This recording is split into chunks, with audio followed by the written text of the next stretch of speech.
Γεια, καλώς ήρθες στο κανάλι του Make Your Music. Τι θα δούμε σήμερα? Θα δούμε τις αλλοιώσεις που είχαμε δει σε ένα άλλο βίντεο, πώς μπορούμε να τις παίξουμε σε πιάνο. Δεν είχες δει το προηγούμενο βίντεο? Μην ψάχνεις, εδώ πάνω θα το βρεις. Είχαμε εξηγήσει το τι είναι οι αλλοιώσεις και το τι κάνουν. Πάμε τώρα να δούμε πώς μπορούμε να παίξουμε αυτές τις αλλοιώσεις στο πιάνο. Πάμε στο πιάνο λοιπόν. Είχαμε μιλήσει για την πρώτη αλλοίωση, η οποία είναι η δίεση. Άρα λοιπόν, αν έχουμε μία νότα σε δίεση, ας πούμε το ντο, το κεντρικό μας ντο, παίζω τώρα, το έχουμε ντο δίεση, πάμε ακριβώς στην επόμενη νότα, που είναι μαύρο πλήκτρο. Αν είχαμε, η επόμενη αλλοίωση που είχαμε πει ήταν η ύφεση, αν είχαμε τώρα λοιπόν μία μη ύφεση, εδώ είναι το μη, άρα θα παίξουμε την ακριβώς προηγούμενη της νότα. Μαύρο πλήκτρο.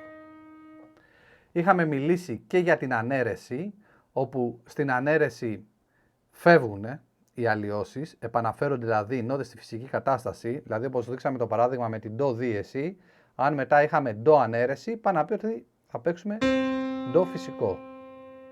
Φυσικές νότες είναι όλες οι άσπρες μας νοτίτσες.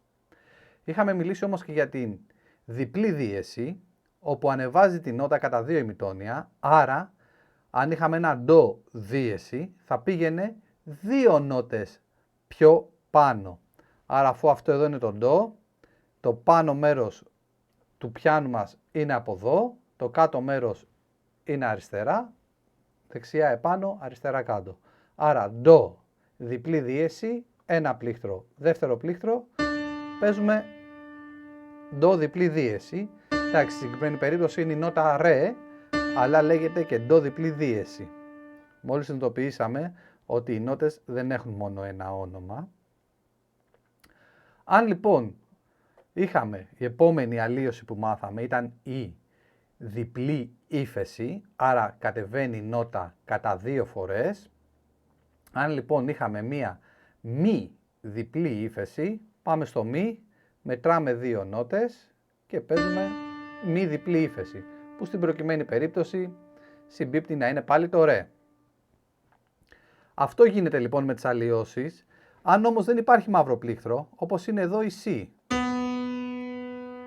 Αν είχαμε δηλαδή C δίεση, πού θα πηγαίναμε αφού δεν έχει μαύρο πλήκτρο? Θα πηγαίναμε ακριβώς στο επόμενο και ας είναι άσπρο.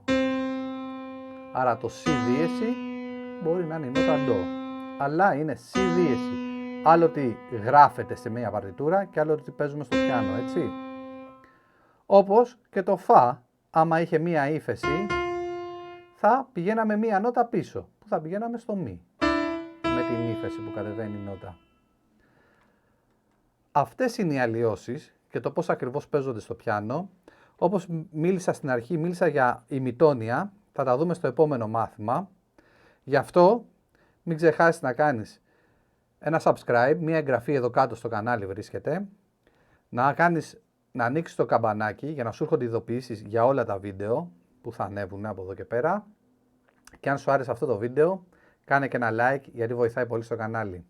Σε ευχαριστώ που ήσουν εδώ να δεις αυτό το βίντεο. Τα λέμε στο επόμενο βίντεο. Γεια!